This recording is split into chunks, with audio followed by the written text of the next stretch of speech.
Welcome to the show. Now, the National Social Safety Nets Project is a flagship social intervention program of the Nigerian government, which focuses on poverty reduction strategies and drive towards shared prosperity by its attempt to smoothen consumption while building human capital among the poor and vulnerable households across the country.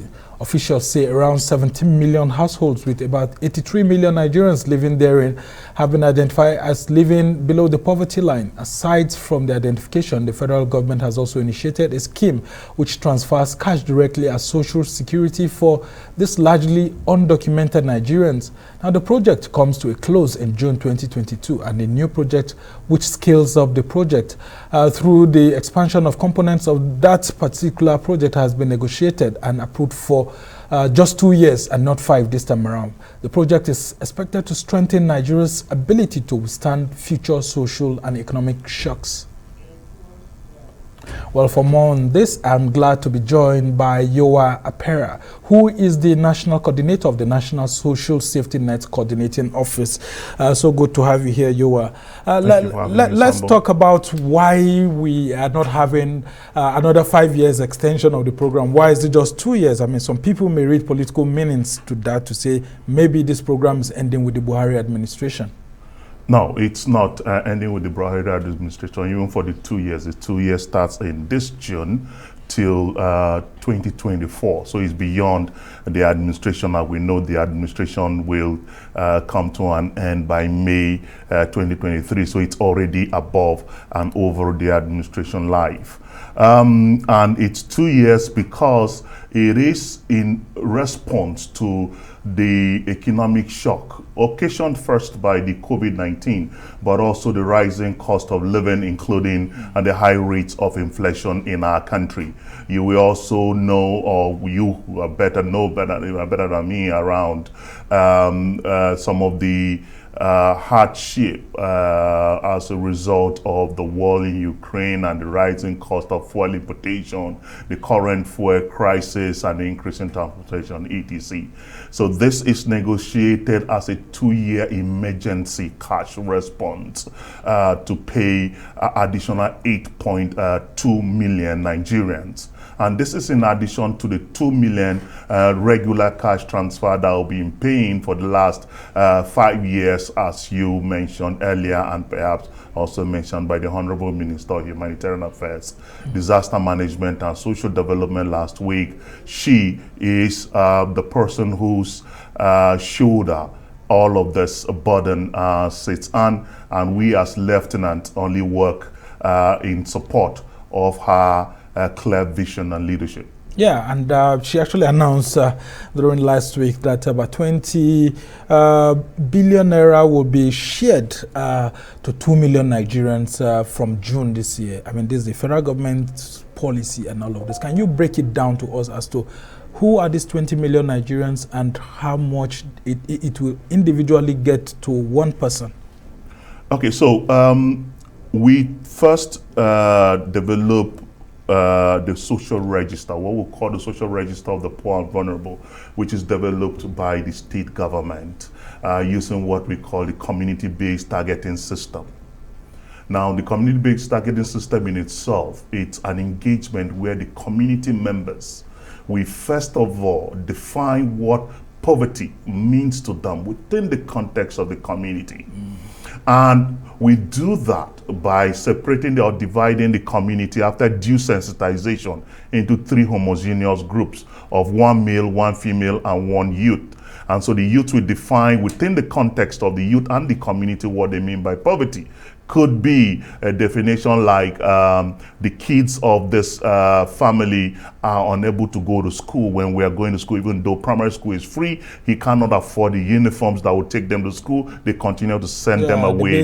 Yeah. And then the women will come with their divination and say, hey, for us, the woman comes to the market square every other market day with just a single wrapper without changing it all year round. So they consider them as poor. Why the men will define it as a man with access to land yet cannot afford to farm because he's too poor to afford farm inputs or labor, or that which after they have already harvested their crops, the family will come, the father, the mom, and the children to scavenge and the farmland to get the leftovers so that they're able to feed themselves. Now, this definition varies from community to community.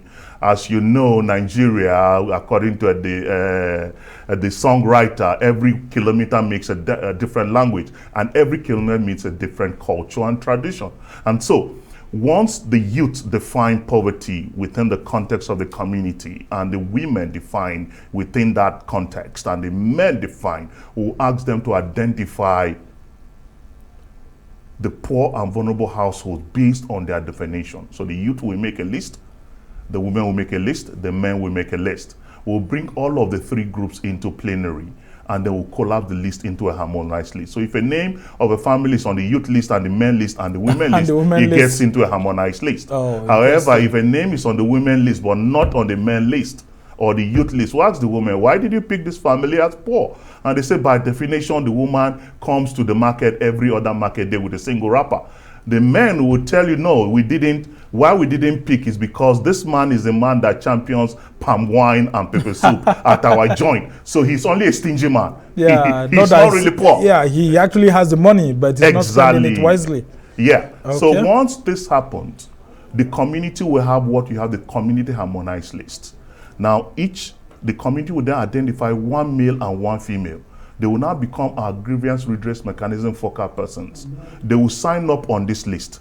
They become the people that when you want to go to the community for any intervention, you can meet them to point you to the houses if the geo coordinates are not working properly. Because for every household that will register, will take the geo coordinates that will to this person. So there's a technology that's infused into it. Clearly. So that it's not someone else's house. And then you can identify the house and all of that. Every single one of them. And once the communities, the two people sign on this list, a copy of that list is left in the community. One copy is taken by our local government staff, which are civil servants, and then given to the local government team who are enumerators. They come with the devices, the tablet devices, using Kobo Collect, and then enumerate these people electronically. This comes into this holding server, and then the cleaning and the validation takes place until we're satisfied that this data is clean and meeting all the data points that will require 138 data points. That is the entire biodata of that, each individual in the household, by the way. And then the overall information about the household, the proximity of that household to a market, to a hospital. So is it everyone inside the household that gets the cash transfer? No, the cash transfer, the family head. It's based on the family. So the family, what the cash transfer goes to, what you call the caregiver. The family will appoint someone that will collect the cash on their behalf. Okay. So the cash actually goes to the family, right?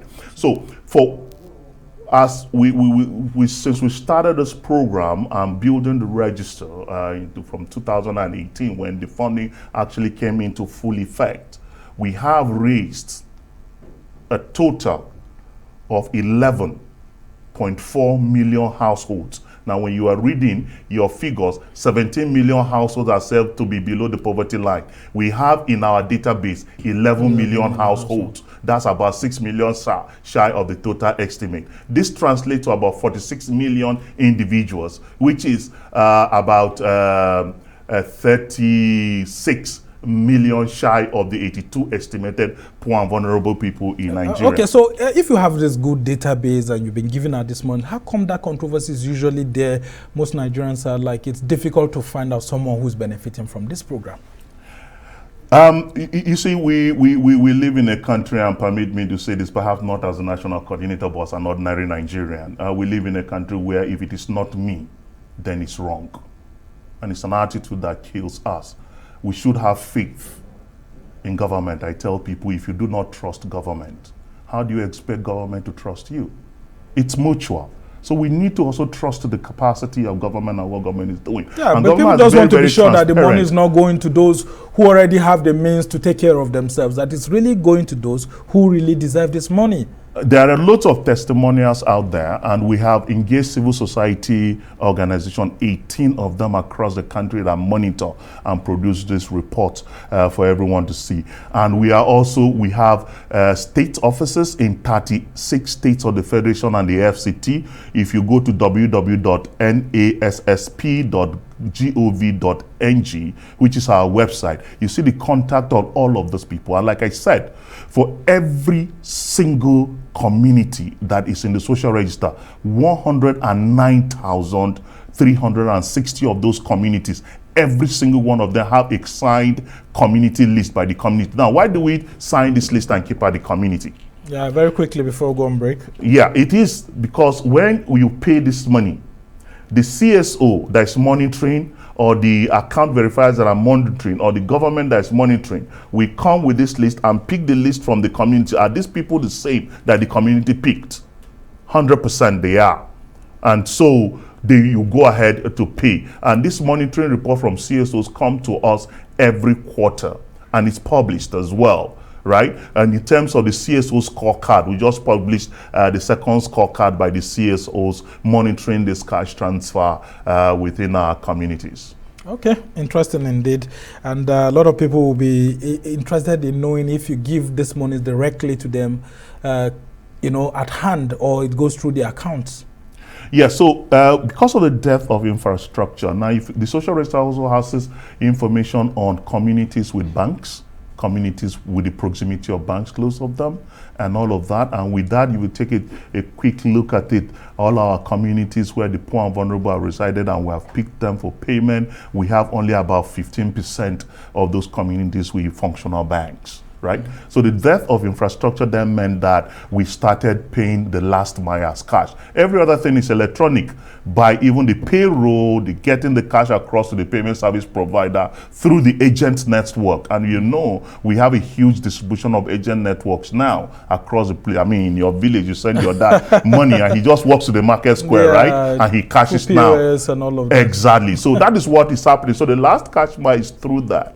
Now, what the Honorable Minister, Iorwa Apera, directed early last year, 2021, that it should be 100% digitized cash transfer. Okay. She went ahead to actually demonstrate this by the 1 million COVID-19 cash transfer, that every single person of that 1 million were paid directly through their banks. Okay. And this is possible because, like in all of our villages, there are agents with POS everywhere now. So you just go to the POS and you cash your money. Interesting indeed. We'll ask you, Iorwa Apera, to hold on while we go on this short break, and when we come back, we'll continue the conversation on Nigeria's conditional cash transfer scheme. I'll be taking a look at the role of the World Bank in all of this. Stay with us.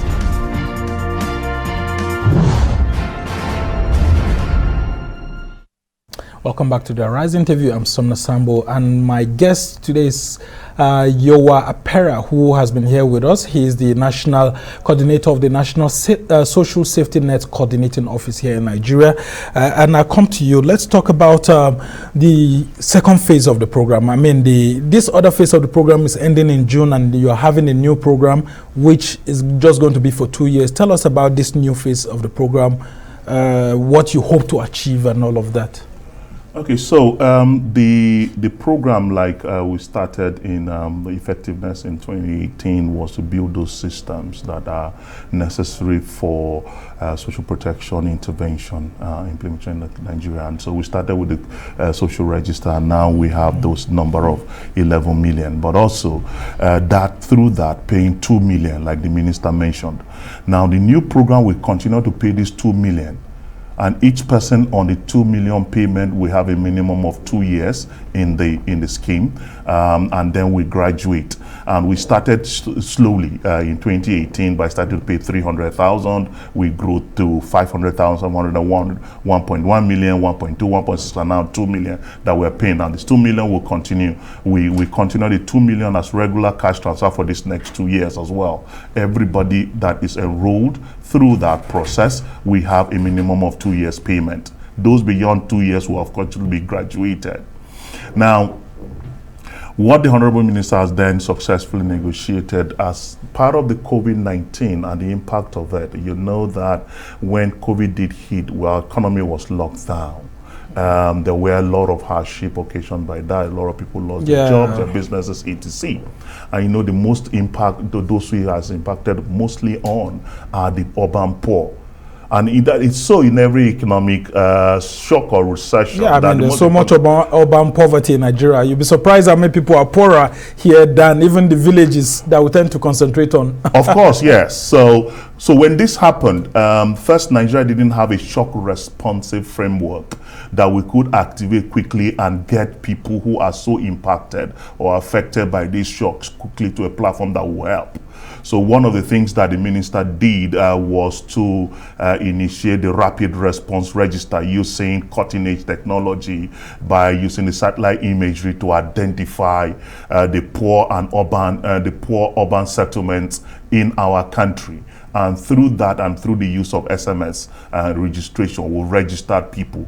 To date, we registered 6.1 million, and we are validating. Across the country? Across the country, okay, 6.1 million individuals. And part of it is that we'll then go to each individual houses from that registration to validate the information that you say you're Sambo, you're living in this house, in this street, this is your information, and we take your information, including your ID and your banking information. But do people graduate from that? Like if their income increases, do they actually graduate from living that for some other poorer people to be benefiting after that? Yes, of course. In fact, the program itself is designed to graduate people after 3 years. Not for you to be a permanent receiver of the money. No, not at all. But yeah, we've had interesting stories of people who write to us that, look, when I started, I was poor. With the help of this, I set up myself, and I don't want to be in the program anymore. Okay. I want to be graduated so that other people will take. We had a story of a woman in Osun State that wrote to us that she no longer wants to be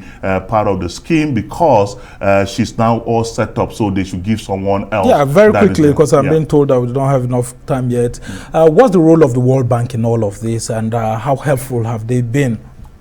It's a World Bank credit. The World Bank's role, they provided the credit for us, and they go ahead to provide technical facilitation and support. Now, the new phase of the program is going to pay, in addition to the 2 million that we're paying, 8.2 million Nigerians.